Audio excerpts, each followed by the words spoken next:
ಸಚಿವರು ಏನ್ ಹೇಳ್ತಾರೆ ಕೇಳಿ. ಮೊದಲೇ ಗೊತ್ತಾಗಿದ್ದಿದ್ರೆ ದರೋಡೆನ ತಡಿಬೋದಾಗಿತ್ತು. ಅಲ್ಲಿ ಭದ್ರತೆ ಇರಲಿಲ್ಲ, ಹಂಗಾಗಿ ಖದೀಮರು ದರೋಡೆ ಮಾಡಿದ್ರು ಅಂತ ಗೃಹ ಸಚಿವ ಡಾಕ್ಟರ್ ಜಿ ಪರಮೇಶ್ವರ್ ಹೇಳಿದ್ದಾರೆ. ದರೋಡೆ ವೇಳೆ ಭದ್ರತೆ ಇರಲಿಲ್ಲ ಅಂತ ಅಂದ್ರೆ ಅವರೇ ಕ್ಲೀನಾಗಿ ಒಪ್ಕೊಳ್ತಾ ಇದ್ದಾರೆ. ಹೀಗಾಗಿ ಖದೀಮರು ದರೋಡೆ ಮಾಡಿದ್ದಾರೆ ಅಂತ ಮೊದಲೇ ಗೊತ್ತಾಗಿದ್ರೆ ಅಂದ್ರೆ ದರೋಡೆ ಮಾಡ್ತಾ ಅಂದ್ರೆ ಏನ್ ಸ್ವಾಮಿ ಗೃಹ ಸಚಿವ ಡಾಕ್ಟರ್ ಜಿ ಪರಮೇಶ್ವರ್ ಅವರೇ ಇವರೇ ಬಂದು ಹೇಳ್ಬೇಕಾ ನಿಮಗೆ ನಾವ್ ಇಂಥ ಕಡೆ ದರೋಡೆ ಮಾಡ್ತೀವಿ ಅಂತ ದರೋಡೆಕೋರ್ರೆ ಬಂದು ಹೇಳ್ಬೇಕಾ ನಿಮ್ಗೆ? ಮೊದಲೇ ಗೊತ್ತಾದ್ರೆ ತಡಿಬೋದಾಗಿತ್ತು ಅಂತ ಹೇಳ್ತಾರಲ್ಲ ಗೃಹ ಸಚಿವರು. ಅಂದ್ರೆ ಗೊತ್ತಿಲ್ವಾ ಹಾಗಾದ್ರೆ ಇಷ್ಟೊಂದು ಬೇರೆ ರಾಜ್ಯದ ಕಳ್ಳರ ಗ್ಯಾಂಗ್ಗಳು ಕರ್ನಾಟಕದ ಒಳಗೆ ನುಸುಳ್ತಾ ಇದ್ದಾವೆ ಅಂತ? ಏನ್ ಮಾಡ್ತಾ ಇದೆ ನಿಮ್ಮ ಇಂಟೆಲಿಜೆನ್ಸ್ ಕರ್ನಾಟಕವನ್ನ ರಕ್ಷಣೆ ಮಾಡೋದಕ್ಕೆ? ಗೃಹ ಸಚಿವರೇ ಇಂಥ ಹೇಳಿಕೆ ಕೊಟ್ರೆ ದೇವ್ರೇ ಗತಿ, ಕರ್ನಾಟಕವನ್ನ ದೇವ್ರೇ ಕಾಪಾಡಬೇಕು. ಆದರೆ ಮರ್ಡರ್ಗಳಾಗಿ ಆಗ್ತದೆ, ಬ್ಯಾಂಕ್ ದರೋಡೆ ಆಗ್ತದೆ, ಇವೆಲ್ಲ ಆಗೋದನ್ನು ನಾವು ಮೊದಲೇ ನಮಗೆ ಗೊತ್ತಾಗ್ಬಿಟ್ರೆ ಅದನ್ನು ಆಗಕ್ಕೆ ಬಿಡೋದಿಲ್ಲ. ಆದರೆ ಇದು ಆಗುವಂಥ ಸಂದರ್ಭದಲ್ಲಿ ಅಲ್ಲಿ ಲ್ಯಾಪ್ಸಸ್ಗಳೇನಿರುತ್ತೆ ಅದನ್ನು ಕೂಡ ನಾವು ಗಮನಿಸಬೇಕಾಗ್ತದೆ. ಈಗ ನೋಡಿ, ಅವರು ಬೀದರ್ನಲ್ಲಿ ಆ ಬ್ಯಾಂಕಿಗೆ ಹಣ ATMಗೆ ಹಾಕುವಾಗ ಅದು ಅವರು ಆರ್ಮ್ಡ್ ಗಾರ್ಡು ಇರ್ತಾರೆ ಪ್ರತಿ ದಿವಸ. ಅವತ್ತು ಆರ್ಮ್ಡ್ ಗಾರ್ಡ್ ಇಲ್ಲ. ಇವರು ಎಚ್ಚರಿಕೆ ವಹಿಸ್ಕೋಬೇಕಾಗಿತ್ತು. ಅದು ಆ ರೀತಿ ಆಗಿದೆ. ಬ್ಯಾಂಕ್ ದರೋಡೆ ಆಗಿದೆ ಅಂತ ಹೇಳಿದರೆ ಬ್ಯಾಂಕ್ ದರೋಡೆ ಆಗುವಾಗ ಅಲ್ಲಿ ಸೆಕ್ಯೂರಿಟಿ ಗಾರ್ಡೇ ಇರಲಿಕ್ಕಿಲ್ಲ. ಈ ರೀತಿ ಎಲ್ಲ ಲ್ಯಾಪ್ಸಸ್ಗಳಿರುತ್ತೆ. ಅದನ್ನೇ ಕಾನೂನು ಸುವ್ಯವಸ್ಥೆ ಹಾಳಾಗಿದೆ ಅಂತ ಹೇಳೋದು. ಸಚಿವರು ಏನ್ ಹೇಳ್ತಾರೆ ಕೇಳಿ. ಮೊದಲೇ ಗೊತ್ತಾಗಿದ್ದಿದ್ರೆ ದರೋಡೆನ ತಡಿಬೋದಾಗಿತ್ತು.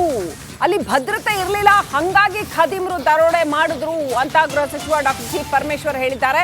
ದರೋಡೆ ವೇಳೆ ಭದ್ರತೆ ಇರಲಿಲ್ಲ ಅಂತ ಅಂದ್ರೆ ಅವರೇ ಕ್ಲೀನಾಗಿ ಒಪ್ಕೊಳ್ತಾ ಇದ್ದಾರೆ.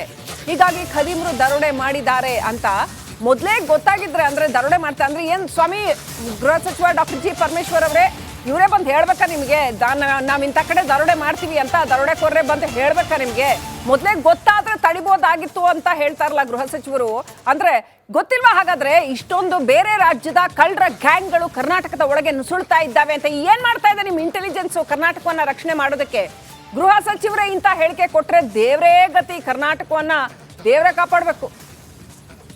ಆದರೆ ಮರ್ಡರ್ಗಳಾಗಿ ಆಗ್ತದೆ, ಬ್ಯಾಂಕ್ ದರೋಡೆ ಆಗ್ತದೆ, ಇವೆಲ್ಲ ಆಗೋದನ್ನು ನಾವು ಮೊದಲೇ ನಮಗೆ ಗೊತ್ತಾಗ್ಬಿಟ್ರೆ ಅದನ್ನು ಆಗಕ್ಕೆ ಬಿಡೋದಿಲ್ಲ.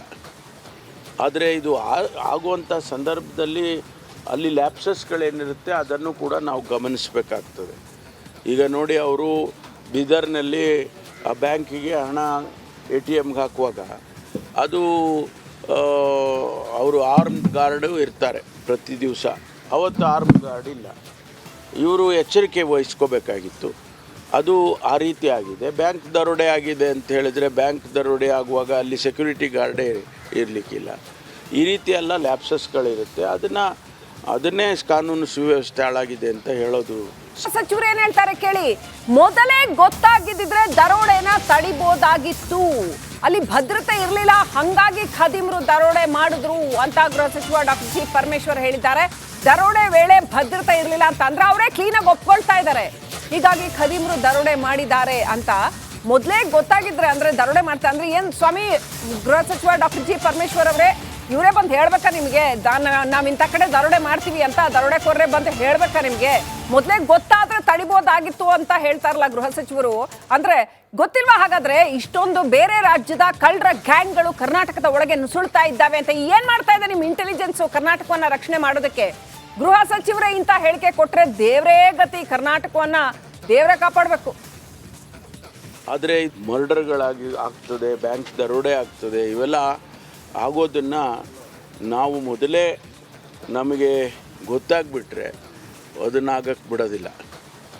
ಆದರೆ ಇದು ಆಗುವಂಥ ಸಂದರ್ಭದಲ್ಲಿ ಅಲ್ಲಿ ಲ್ಯಾಪ್ಸಸ್ಗಳೇನಿರುತ್ತೆ ಅದನ್ನು ಕೂಡ ನಾವು ಗಮನಿಸಬೇಕಾಗ್ತದೆ.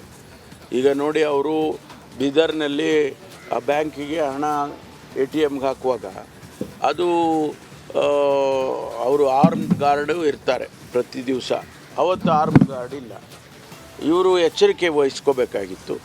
ಅದು ಆ ರೀತಿ ಆಗಿದೆ. ಬ್ಯಾಂಕ್ ದರೋಡೆ ಆಗಿದೆ ಅಂತ ಹೇಳಿದರೆ ಬ್ಯಾಂಕ್ ದರೋಡೆ ಆಗುವಾಗ ಅಲ್ಲಿ ಸೆಕ್ಯೂರಿಟಿ ಗಾರ್ಡೇ ಇರಲಿಕ್ಕಿಲ್ಲ. ಈ ರೀತಿ ಎಲ್ಲ ಲ್ಯಾಪ್ಸಸ್ಗಳಿರುತ್ತೆ. ಅದನ್ನೇ ಕಾನೂನು ಸುವ್ಯವಸ್ಥೆ ಹಾಳಾಗಿದೆ ಅಂತ ಹೇಳೋದು. ಸಚಿವರು ಏನ್ ಹೇಳ್ತಾರೆ ಕೇಳಿ. ಮೊದಲೇ ಗೊತ್ತಾಗಿದ್ದಿದ್ರೆ ದರೋಡೆನ ತಡಿಬೋದಾಗಿತ್ತು. ಅಲ್ಲಿ ಭದ್ರತೆ ಇರಲಿಲ್ಲ, ಹಂಗಾಗಿ ಖದೀಮ್ರು ದರೋಡೆ ಮಾಡಿದ್ರು ಅಂತ ಗೃಹ ಸಚಿವ ಡಾಕ್ಟರ್ ಜಿ ಪರಮೇಶ್ವರ್ ಹೇಳಿದ್ದಾರೆ. ದರೋಡೆ ವೇಳೆ ಭದ್ರತೆ ಇರಲಿಲ್ಲ ಅಂತ ಅಂದ್ರೆ ಅವರೇ ಕ್ಲೀನಾಗಿ ಒಪ್ಕೊಳ್ತಾ ಇದ್ದಾರೆ. ಹೀಗಾಗಿ ಖದೀಮ್ರು ದರೋಡೆ ಮಾಡಿದ್ದಾರೆ ಅಂತ ಮೊದಲೇ ಗೊತ್ತಾಗಿದ್ರೆ ಅಂದ್ರೆ ದರೋಡೆ ಮಾಡ್ತಾ ಅಂದ್ರೆ ಏನ್ ಸ್ವಾಮಿ ಗೃಹ ಸಚಿವ ಡಾಕ್ಟರ್ ಜಿ ಪರಮೇಶ್ವರ್ ಅವರೇ ಇವರೇ ಬಂದು ಹೇಳ್ಬೇಕಾ ನಿಮಗೆ ನಾವ್ ಇಂಥ ಕಡೆ ದರೋಡೆ ಮಾಡ್ತೀವಿ ಅಂತ ದರೋಡೆಕೋರೇ ಬಂದು ಹೇಳ್ಬೇಕಾ ನಿಮ್ಗೆ? ಮೊದಲೇ ಗೊತ್ತಾದ್ರೆ ತಡಿಬೋದಾಗಿತ್ತು ಅಂತ ಹೇಳ್ತಾರಲ್ಲ ಗೃಹ ಸಚಿವರು. ಅಂದ್ರೆ ಗೊತ್ತಿಲ್ವಾ ಹಾಗಾದ್ರೆ ಇಷ್ಟೊಂದು ಬೇರೆ ರಾಜ್ಯದ ಕಳ್ಳರ ಗ್ಯಾಂಗ್ಗಳು ಕರ್ನಾಟಕದ ಒಳಗೆ ನುಸುಳ್ತಾ ಇದ್ದಾವೆ ಅಂತ? ಏನ್ ಮಾಡ್ತಾ ಇದೆ ನಿಮ್ಮ ಇಂಟೆಲಿಜೆನ್ಸ್ ಕರ್ನಾಟಕವನ್ನ ರಕ್ಷಣೆ ಮಾಡೋದಕ್ಕೆ? ಗೃಹ ಸಚಿವರೇ ಇಂಥ ಹೇಳಿಕೆ ಕೊಟ್ರೆ ದೇವರೇ ಗತಿ, ಕರ್ನಾಟಕವನ್ನ ದೇವರೇ ಕಾಪಾಡಬೇಕು. ಆದರೆ ಮರ್ಡರ್ಗಳಾಗಿ ಆಗ್ತದೆ, ಬ್ಯಾಂಕ್ ದರೋಡೆ ಆಗ್ತದೆ, ಇವೆಲ್ಲ ಆಗೋದನ್ನು ನಾವು ಮೊದಲೇ ನಮಗೆ ಗೊತ್ತಾಗ್ಬಿಟ್ರೆ ಅದನ್ನು ಆಗಕ್ಕೆ ಬಿಡೋದಿಲ್ಲ.